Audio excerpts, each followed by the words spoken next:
Deku would create a routine where he trains with Goku every day after school, learning more and more from him as time goes on, eventually mastering flying as well as one for all at 5%.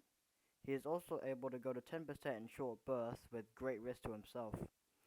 The day before the battle trials, he is still unable to figure out what Goku meant by making one for all his own. The matchups are the same in canon with Uraraka and Deku versus Bakugo and Ida. Due to Deku being able to sense ki, he is able to pinpoint Bakugo and Ida's exact location. He tells Uraraka that Bakugo is running around on the first floor while Ida's at the top floor where the bomb is.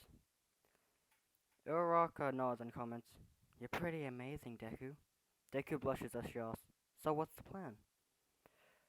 Deku states that it would be best for the two of them to go to the top floor and try to fight Ida before Bakugo can get there, but he says, "I want to fight Kachan."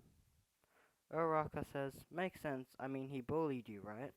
Deku nods and then she cheerfully says, "Then go right ahead, I'll take care of Ida and the bomb so there's nothing to worry about." Deku smiles as All Might calls for the match to begin. Uraraka makes herself weightless so that Deku can throw her onto the top floor.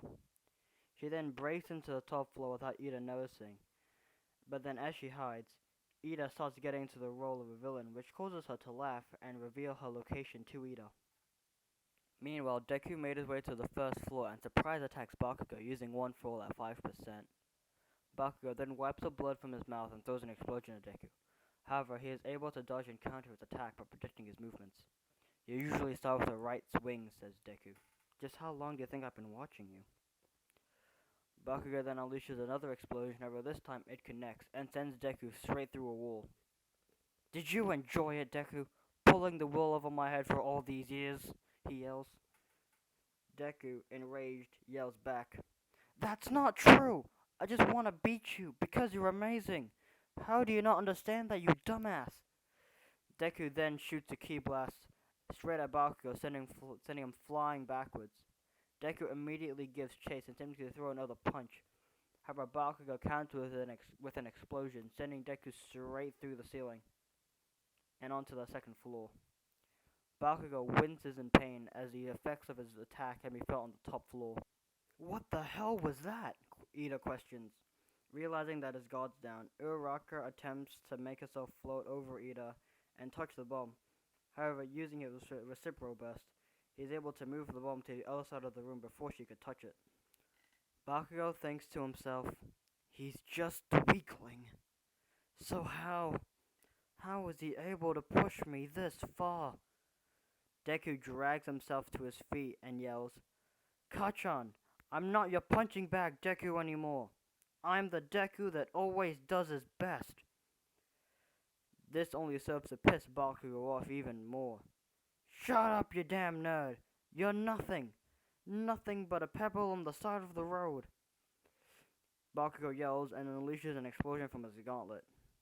Deku is quick enough to dodge it by the skin of his teeth by shooting a ki blast towards the ground. This blast was so powerful that it managed to send him straight to the top floor. "Deku?" Uraraka says. "What are you?" She was caught off by Bakugo's arrival. After arriving up on the top floor, Bakugo immediately unleashes an explosion on the two. However, Deku is able to avoid it by pushing Uraraka out of the way. "Are you okay, Uraraka?" Deku asks. "Yeah, thanks for the save," she responds. "Damn it. I tried to avoid getting to this point, but there's no choice now," Deku thinks to himself. He then turns to Uraraka and says, "I'll hold Kachan and Ida off. When you see an opening, run for the bomb," he says. Uraraka nods as Bakugo launches himself at Deku and throws a spin kick. Deku blocks it and yells for Uraraka to go. She does and is about to be stopped by Ida. "Not so fast, hero," he says in his villain voice. "Damn it. I know I was only told to use 5%, but I've got no choice," Deku says to himself. "Don't let me down, buddy. One for all. 10%. Deku rushes over and punches Ida in the stomach, knocking him out. "He got even faster," Bakugo says to himself before yelling, "Deku, don't you dare hold back on me." Bakugo prepares to use his second gauntlet while Deku charges up an explosion. The hero team wins, says All Might. Deku and Bakugo look over to see that Uraraka has made her way to the bomb. Bakugo is stunned while Deku falls to his knees out of exhaustion. Are you okay, Deku? Uraraka asks while running over to him. Yeah, I'm fine. Great job, you did it. Uraraka, Uraraka shakes her head while saying, No, we did it. I couldn't have done it without you.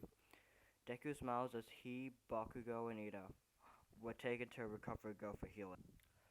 Half an hour later, Bakugo and Deku were dismissed from recovery girl. The boys just walked back without saying a word to each other. Deku eventually breaks the silence by revealing to Bakugo that he got his quirk from somebody else. To which Bakugo just yells at him, telling him that he doesn't need his pity and even though he may have lost to him today, that one day he will be the best. The day of USJ comes around, and All Might is actually present in this version, as his injury from All For One has already been healed. The League of Villains will attack like they do in canon, with Aizawa taking on the minor villains, while All Might takes on Nomu.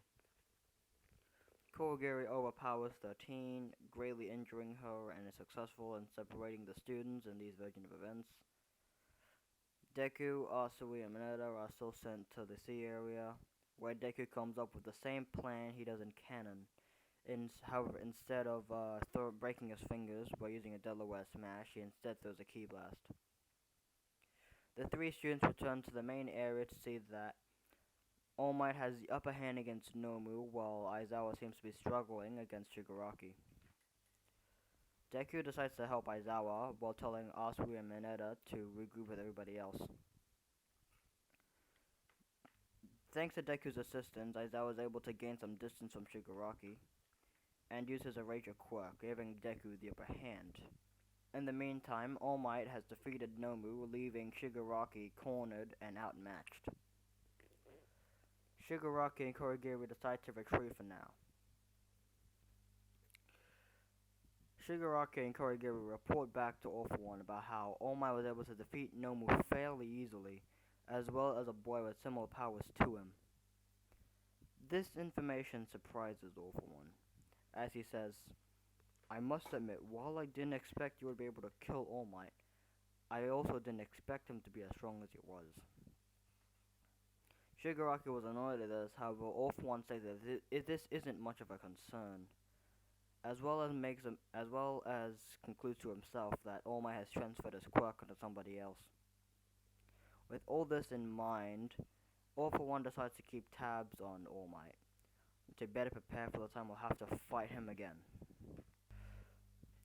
That afternoon, All Might approaches Goku while he was training Deku. Ah, there you are, Goku. I have something very important to ask you, says All Might. Sure, what's up, says Goku. All Might bows his head and says, I'd like you to train me as well. This surprises Deku. I didn't think you needed training, he says. Indeed, for many years I've been able to handle any threat as a symbol of peace. However, I feel that may no longer be the case. What do you mean, asked Deku. That thing I fought. It seemed to have multiple quirks. The only other person I know with multiple is All For One. I get the feeling he's back. You mean the bad guy that injured you 6 years ago? Asked Goku. All Might nods and explains the origin of One For All and All For One to Deku. Deku visually trembles about hearing the story. All Might then places his hand on Deku's shoulder and says, There's still time before the showdown with All For One, and in that time I'd like you to tell the world that you are here, in the sports festival. Deku nods and says, As long as I have you and Goku by my side, I feel like I can do anything. All Might was about to speak, but then cuts himself off, and thanks Deku. Goku smiles and agrees to train All Might, saying that he's actually been wanting to fight him for a while now. Meanwhile, in the Dragon Ball universe, Vegeta and Broly have finished up their sparring match, and have been informed by Whis the whereabouts of Goku. Damn that Kakarot. Always hogging the fun for himself, says, says Vegeta. What's he doing now? Asks Broly. Whis looks through his staff and reveals that he's training two other people. This catches Vegeta's full attention and says that Kakarot doesn't just train anybody. They must have serious potential.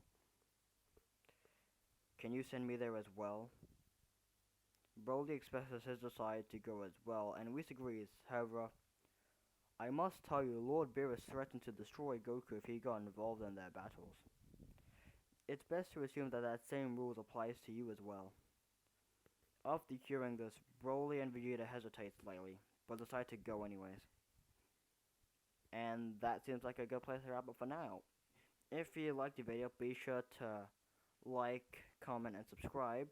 Also be sure to turn on the notification bell to ensure that you don't miss out on a future part, because subscribing isn't enough for YouTube anymore. And yeah, that's all from me. Have a good one, and see you in whatever I make next.